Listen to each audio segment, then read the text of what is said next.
గత కొన్ని రోజులుగా ఒకటే పుకార్లు, వాస్తవాలేంటో తెలియకుండా ఎవరికి నచ్చింది వాళ్ళు రాసుకుంటూ వెళ్ళిపోతున్నారు. ఇందులో మా ప్రమేయం ఉందంటూ, ఇదేదో మేమే క్రియేట్ చేసాం, ఈ హైప్, ఈ బజ్ అంతా ఈ ప్రోగ్రాం కోసం అన్నట్టు రకరకాలుగా మాట్లాడుతూ వెళ్తున్నారు. ఈ క్రమంలో నేను ఫ్రంట్ ఫేస్గా ఆర్గనైజేషన్ని రిప్రజెంట్ చేస్తున్నాను కాబట్టి నా ఫేస్ని పెట్టి 100 కోట్ల మోసగాడు, ఫ్యాన్స్ డబ్బుల్ని కొల్లగొట్టిన దొంగ, ఈ ముఠాకి వీడే అధ్యక్షుడు, ఇలా ఎన్నో పలు మాటలు, పదజాలాలు వాడుతూ విపరీతంగా కొన్ని మెయిన్ స్ట్రీమ్ మీడియాలు అలానే యూట్యూబ్ ఛానల్స్లో కూడా రాయడం జరిగింది. చూడండి, మేము చాలా చిన్నవాళ్ళం. ఒకటి ఏదన్నా ఒక పెద్ద మనిషి మన గురించి ఏమైనా రాశాడంటే వాటిని చూస్తేనే రాత్రులు నిద్ర పట్టనంత చిన్నవాళ్ళం మేము. అలాంటిది వారం రోజులుగా నాకు కుటుంబం ఉంటుంది. నా వయసు 27 ఏళ్ళు. వాళ్ళు ఎంతోమంది ఎక్కడి నుంచో ఇవన్నీ చూస్తూ, ఎందుకంటే సోషల్ మీడియా కంటే గ్రామాల్లోకి ఫాస్ట్గా వెళ్ళేది మన ఎలక్ట్రానిక్ మీడియా, అలానే మన మెయిన్ స్ట్రీమ్ మీడియా. వాళ్ళందరూ నాకు ఫోన్లు, మెసేజ్లు, పెద్దవాళ్ళు ఉన్నారు, అమ్మమ్మలు, తాతయ్యలు ఉన్నారు, వాళ్ళని చూసి ఆరోగ్యాలు పాడు చేసుకోవటం. ఈ వారం రోజులుగా నేను ఎంత కుంగిపోయాను, ఎంత డౌన్ అయ్యానో ఎవరికి తెలియదు. ఎవరికి చెప్పను కూడా చెప్పలేదు ఎక్కడ. అందుకే ఇలాంటిది ఒకటి జరిగిందని నేను చాలా లో లైట్లో చాలా కామ్గా అప్డేట్స్ అన్నీ కూడా మేము ఆర్గనైజేషన్ నుంచి ఇచ్చుకుంటూ సైలెంట్ అయ్యాం. ఏదున్నా 18వ తారీఖు మాట్లాడుకుందాం. అయినా మన మీడియా సోదరులు కొంతమంది మొన్న ఇక్కడే బయట కూడా నన్ను ఇంటర్వ్యూ చేయడం జరిగింది. నేను హ్యాండిల్ చేస్తున్న ప్రెషర్ని దృష్టిలో పెట్టుకొని నేనేదో 1-2 పదజాలాలు అటు ఇటు దొర్లుంటే దయచేసి మా నందమూరి తారక రామారావు గారిని అలాగే వారి అభిమానుల్ని కూడా క్షమాపణ కోరడం జరుగుతుంది. రెండోది పోతే మన మీడియా మిత్రులు కూడా ఎక్కడన్నా అన్కంఫర్టబుల్గా నేను చేసుంటే దయచేసి క్షమించండి.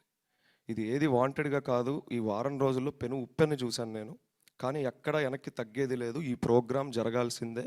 ఈ ఊరువాడ ఐడియా జనాల్లోకి వెళ్ళాల్సిందే. దీనికి ఎంత అడ్డంకులు ఎదురైనా దీన్ని ముందుకు తీసుకెళ్లడమే, దీనికోసం ఫైట్ చేద్దామని ఇవాళ మళ్ళీ ఇక్కడ ఉన్నాను. సో నేను తెలియకుండా తప్పు చేసుంటే క్షమించండి. సుమారు 10 సంవత్సరాల క్రితం ఎక్కడో ఒక సినిమా ఆడియో ఫంక్షన్ వేదిక మీద మా నందమూరి తారక రామారావు గారు ఒక మాట అన్నాడు. అభిమానాన్ని వృధా చేయకండి, 10 మందికి ఉపయోగపడే పనులు చేయండి అని. ఆయనకి తెలియకుండా ఆయన నాటిన ఒక విత్తనం ఇవాళ పెరిగి పెరిగి పెరిగి పెరిగి ఒక వటవృక్షంగా మారింది. కానీ కొందరు ఆయన నాటిన విత్తనాన్నే ఆయన చెప్తూ మాటలు చెప్తూ వస్తూ పెరుగుతున్న చెట్టునే వాళ్ళు అనుమానించే పరిస్థితికి వచ్చేసింది వాళ్ళ. సరే, దీనికి కారకులు ఎవరు, ఇదంతా ఎవరు చేశారు, ఇవన్నీ పక్కన పెడదాం. సేవ అంటే ఇంతలోనే చేయాలి, అన్నదానమే చేయాలి, లేకపోతే రక్తదానమే చేయాలి, ఇంతవరకే చేయాలనేది ఎక్కడా లేదు. ఏ బైలాలో లేదు, ఎక్కడా లేదు మన భారతదేశంలో. సేవకు హద్దు లేదు, ఆకాశమే హద్దు అంటా నేను. కానీ అలాంటిది ఒకటి నేను అతిశయోక్తి అనుకోకుండా చెప్తాను. నందమూరి తారక రామారావు గారి అభిమానులు చేసినన్ని సేవా కార్యక్రమాలు ఈ రాష్ట్రంలో ఇంకెవ్వరూ చేయలేదు.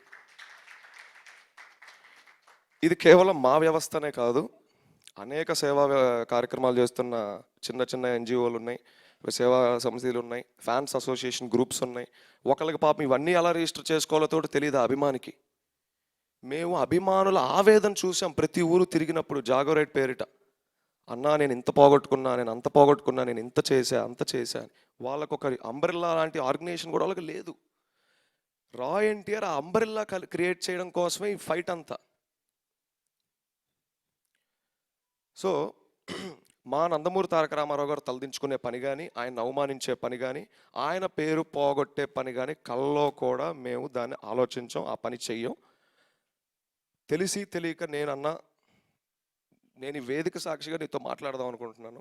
ఎక్కడన్నా నిన్ను హట్ చేసినా, అగ్రెసివ్గా మాట్లాడిన అనిపించిన దయచేసి నా వయసు ఒక్కసారి చూసి నాకు క్షమించన్నా. నేను చాలా చిన్నవాడిని, మేము చాలా చిన్నవాళ్ళం. నేను ఆల్రెడీ మొన్న ఏబిఎన్లో ఇంటర్వ్యూ అయినప్పుడు కూడా ఇదే చెప్పాను వెంకటకృష్ణ గారికి. నా ఫ్యామిలీ బ్యాక్గ్రౌండ్ ఏంటి, నేను ఎక్కడి నుంచి వచ్చాను అన్నీ చెప్పాను. మా వెనకాల ఎవరూ లేరు. ఒక పెద్ద కథనం రాస్తే దాన్ని మేము ఫైట్ చేసేంత దమ్ము ధైర్యం కూడా మాకు లేదు, మౌనంగా కూర్చోవడం తప్ప. సరే, ఇవన్నీ పక్కన పెడదాం. ఇవాళ వేదిక ఊరువాడ కాన్సెప్ట్ గురించి డిస్కస్ చేసుకోవాలి. ఒక సినిమాకి ఎలా అయితే ఫస్ట్ హాఫ్, సెకండ్ హాఫ్ అని 2 భాగాలు ఉంటాయో, ఊరువాడ కార్యక్రమానికి 3 అడుగులు ఉంటాయి. మొదటి అడుగు సేవతో యువ జాగృతి. మన ఆంధ్ర రాష్ట్రంలో సుమారుగా 2500కు పైచిలుకు అండర్ గ్రాడ్యుయేషన్ కాలేజీలు ఉన్నాయి. అనగా BTech, degree, law, nursing, MBA, BBA and other than that polytechnic లాంటి కాలేజీలు కూడా ఉన్నాయి. మేము ఎంచుకున్న సెంటర్లో ఒక చిన్న డ్రైవ్ నిర్వహించి యాంటీ సోషల్ ఎలిమెంట్స్కి అగెనెస్ట్గా, అనగా డ్రగ్స్ ఇవన్నీ కూడా యాంటీ సోషల్ ఎలిమెంట్స్ కిందకే వస్తాయి కనుక వాటికి సంబంధించి ఒక సదస్సు నిర్వహిస్తాం. అంటే యాంటీ సోషల్ ఎలిమెంట్స్కి దూరంగా, సేవకి దగ్గరగా. ఇదే మా మొదటి అడుగు, సేవతో యువ జాగృతి. ఇన్ డీటెయిల్ దేని గురించి తెలుసుకోవాలన్నా వన్స్ కార్యక్రమం మొదలైతే ఇన్ డీటెయిల్గా తెలుస్తుంది. నేను జస్ట్ ఒక ఐడియా చెప్తా. నెక్స్ట్ రెండో అడుగు, మన ఊరు మన బాధ్యత. అలానే మన ఆంధ్రప్రదేశ్లో కొన్ని వేల గ్రామాలు ఉన్నాయి. అందులో కొన్ని పంచాయత్ కింద ఉంటాయి, కొన్ని నాన్ పంచాయత్ ఉంటాయి, కొన్ని రెవెన్యూ విలేజ్లు ఉంటాయి.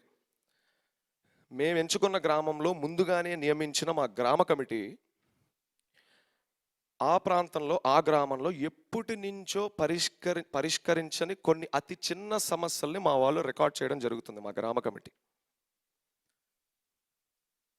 అయితే మాకున్న బలాన్ని బట్టి, శక్తిని బట్టి ఒక 10 సమస్యలు రికార్డ్ చేశారు అనుకుందాం. చిన్న సమస్యలు ఆ పల్లెలో ఒకటో రెండో మా వ్యవస్థ తరపున మేము దాన్ని పరిష్కరిస్తాం స్పాట్లో. మేము ఆ రోజు ఆ ఊరికి వెళ్ళినప్పుడు అక్కడే పరిష్కరిస్తాం. మిగతా సమస్యలు ఏవైతే ఉంటాయో వాటిని రికార్డ్ చేసుకోవడం జరుగుతుంది. ఇందులో భాగంగా రైతు సదస్సు కూడా ఇందులో నిర్వహిస్తాం. ఈ మన ఊరు మన బాధ్యతలోనే భాగంగా రైతు సమస్య కూడా ఇక్కడే, రైతు సదస్సు కూడా ఇక్కడే ఉంటుంది. మూడో అడుగు, ఊరి మాట పాలకుల దాకా. చూడండి, ఊరంటే కుటుంబాల ఒక సమ్మేళనం. కుటుంబానికి పెద్ద తండ్రి. ఆ కుటుంబంలో ఏదైనా పెద్ద పెద్ద సమస్యలు, లైక్ మంచినీటి సమస్యలు, లేకపోతే అనారోగ్యంతో బాధపడుతున్న ఫ్యామిలీ, కరెంటు సమస్యలున్నా ఆ ఇంటి పెద్దయిన తండ్రి దాన్ని చాలా ఫాస్ట్గా సాల్వ్ చేస్తాడు, పరిష్కరిస్తాడు. ఎందుకంటే అవి చాలా ఇంపార్టెంట్ కాబట్టి. ఒకవేళ ఆ ఇంట్లో చిన్న చిన్న సమస్యలు, కొలాయి తిప్పితే నీళ్ళు సరిగ్గా రాకపోవడం, స్విచ్ ఆన్ చేస్తే బల్బు సరిగ్గా వెళ్ళకపోవడం, ఇలాంటి చిన్న సమస్యల్ని ఆ ఇంటి తండ్రి, ఆ పెద్ద అంత ఫాస్ట్గా పట్టించుకోరు. అది తప్పు కాదు. ఆయనకి పెద్ద పెద్దవి డీల్ చేస్తాడు కాబట్టి పట్టవు. కానీ ఆ ఇంట్లో ఉన్న వారి ఇళ్ళకి, వాళ్ళ పిల్లలకి నిరంతరం వాళ్ళ ప్రాబ్లమ్స్తో సహజీవనం చేయాల్సి ఉంటుంది. కనుక మనం మన తండ్రినైనా మనం మన కష్టాలు ముందు పెట్టుకోకపోతే అవి సాల్వ్ అవ్వవు. చిన్నవే కానీ రోజు మనం వాటితో పోరాడాలి. సో ఇప్పుడు ఊరికి ఎగ్జాంపుల్గా తీసుకుందాం. ఒక మనిషిగా వెళ్ళి ఒక సంబంధిత అధికారిని కలిసి ప్రజెంట్ చేయాలంటే కష్టాలు, చేయొచ్చు, చేయలేకపోవచ్చు, వెనకడుగు వేయచ్చు, దానికి చాలా ధైర్యం కావాలి, ప్రజెంట్ చేసే స్టైల్ తెలిసి ఉండాలి. ఇప్పుడు ఒక అధికారికి ఫోన్ చేసి మాకు ఇది లేదు అని చెప్పలేం. ఏది లేదు, ఎక్కడ లేదు, దానికి ఎంత ఖర్చు అవుతుందమ్మా, ఏంటి అని వాళ్ళు అడిగినప్పుడు చెప్పే స్టైల్ ఉండాలి, దానికి ఒక ఇది ఉండాలి, ప్రజెంటేషన్ స్కిల్స్ ఉండాలి.